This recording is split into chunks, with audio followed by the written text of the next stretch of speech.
સુરત ખાતે પધારેલા બિહારના સાંસદ અને રામવિલાસ પાસવાનના પુત્ર ચિરાગ પાસવાને યુવાનોની પાર્ટી કહી સભાને સંબોધી હતી। ગુજરાતમાં રાજકીય ઉથલપાથલ વચ્ચે એલજીપી રામવિલાસના રાષ્ટ્રીય અધ્યક્ષ કમ સાંસદ ચિરાગ પાસવાને રાજ્યમાં ચૂંટણીનો મોટો દાવો કર્યો છે।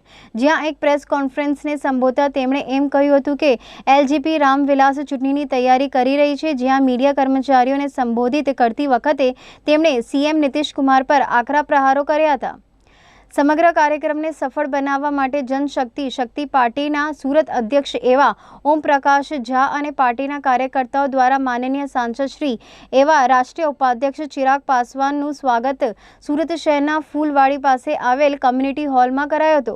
ज्यां ओम प्रकाश झा अने पार्टीना दरेक सामान्य कार्यकर्ताओए मळी भव्यथी भव्य स्वागत कर्युं हतुं अने पोतानी पार्टीनो परचम लहराव्यो हतो। ज्यां महत्वनुं ए छे के आजे भारत देशने एक युवा नेतानी जरूर छे।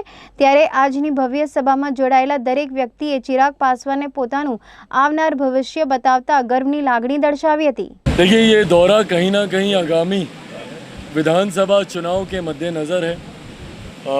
यकीनन एक सरकारी कार्यक्रम भी था जिसमें सम्मिलित होने हम लोग आए, जिसमें देश के केंद्रीय गृह मंत्री आदरणीय अमित शाह जी और उनकी समिति में हम लोग हैं, हिंदी राज्य भाषा समिति, और आज हिंदी दिवस है। तो उस उपलक्ष्य में जो कार्यक्रम आयोजित किया गया था, उस कार्यक्रम में भी हम लोग सम्मिलित हुए। आपके माध्यम से मैं तमाम गुजरात की जनता को और तमाम देशवासियों को हिंदी दिवस की ढेर सारी शुभकामनाएं देता हूं।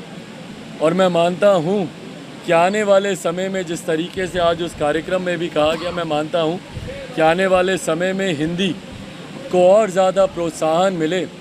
और जो सोच हम लोग की है कि जहां जितनी भी हमारे देश की भाषाएं हैं, वो तमाम भाषाओं को प्रोत्साहन मिलना चाहिए। कहीं ना कहीं एक सोच बनकर रह गई है जहाँ पे विदेशी भाषा अगर आपको नहीं आती हो तो आपको कम आंका जाता है, आप अपने आप को छोटा समझते हैं, इन्फीरियॉरिटी कॉम्प्लेक्स होने लगता है जब आपको विदेशी भाषा नहीं आती।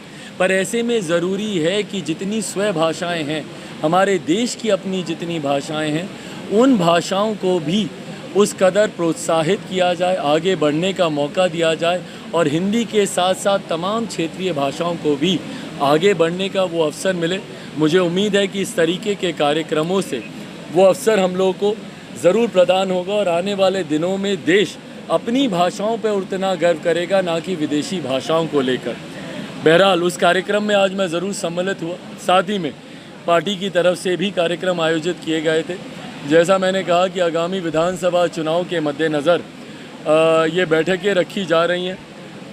संभवतः अगले कुछ दिनों में अधिसूचना भी जारी हो जाएगी और गुजरात में विधानसभा के चुनाव की तारीखें सामने आएंगी। लोक जनशक्ति पार्टी रामविलास ने ये फैसला लिया है कि हम लोग मजबूती से अधिकांश सीटों पर पार्टी अपने प्रत्याशी उतारने का काम करेगी और हम लोग हमारे नेता आदरणीय रामविलास पासवान जी के विचारों को लेकर जनता के बीच जाएंगे। ये बात किसी से छुपी नहीं है कि हमारे नेता का एक विशेष लगाव गुजरात और गुजरात की जनता के साथ रहा। सुख दुख की घड़ी में मजबूती से हमारे नेता गुजरातियों के बीच खड़े रहे। एक ऐसे दौर में भी जब प्रदेश भर में एक अराजकता का माहौल था दंगों को लेकर, उस वक्त एक लंबा अरसा महीनों तक हमारे नेता निरंतरता में उन्होंने प्रवास किया। पार्टी के तमाम कार्यकर्ता नेता साथियों के साथ वो गुजरात में रहे, सुख दुख में वो उनके साथ खड़े रहे। उसी भूमिका को मैं आगे लेकर जाना चाहता हूँ। गुजरात के हर सुख दुख में उनके साथ खड़ा हूँ। अपने नेता के विचारों को, उनके सपनों को पूरा करने का मैं प्रयास कर रहा हूँ और इसी उद्देश्य के साथ हम लोगों ने फैसला भी लिया है कि हम लोग आगामी विधानसभा का चुनाव हम लोग लड़ेंगे और उसी के मद्देनज़र निरंतरता में यहाँ से पार्टी के कार्यक्रम आयोजित किए जाएंगे। 1 तारीख को गोधरा में, संभवतः 10 अक्टूबर के आसपास दूसरा कार्यक्रम हम लोग का अहमदाबाद में या राजकोट में या अलग अलग जगहों पे इसी तरीके से कार्यक्रम चलेगा। और ये पूरी तरीके से ये जिम्मेदारी स्टेट यूनिट को दी गई है कि प्रत्याशियों का चयन करके पार्टी किस तरीके से और किस रणनीति पे चुनाव लड़ेगी। इन तमाम बातों की जानकारी स्टेट यूनिट के माध्यम से केंद्रीय संसदीय बोर्ड को भेजी जाएगी और उसके बाद औपचारिक ऐलान किया जाएगा। गुजरात में कितनी सीटों पर लड़ाई जाएगी? भाई, जैसा मैंने कहा कि अधिकांश सीटों पर लड़ने की हम लोग की तैयारी है, बट हाँ कुछ जगहों पर गठबंधन की भी बातचीत चल रही है, जो कि पूरी जिम्मेदारी स्टेट यूनिट हमारे प्रदेश अध्यक्ष पंकज रामानुज और इनकी टीम के ऊपर छोड़ी गई है। अगर कुछ दलों के साथ गठबंधन होता है तो उस सूरत में क्या संख्या होगी वो जल्द आप लोगों के साथ साझा की जाएगी। मुद्दों को लेकर लोगों के बीच आओगे? भाई जैसा मैंने कहा, मैं बिहार से आता हूँ और एक बड़ी आबादी यहाँ पर बिहारियों की भी है, जिनकी सुनवाई कई बार उस तरीके से नहीं होती जो अपेक्षा रखी जाती है।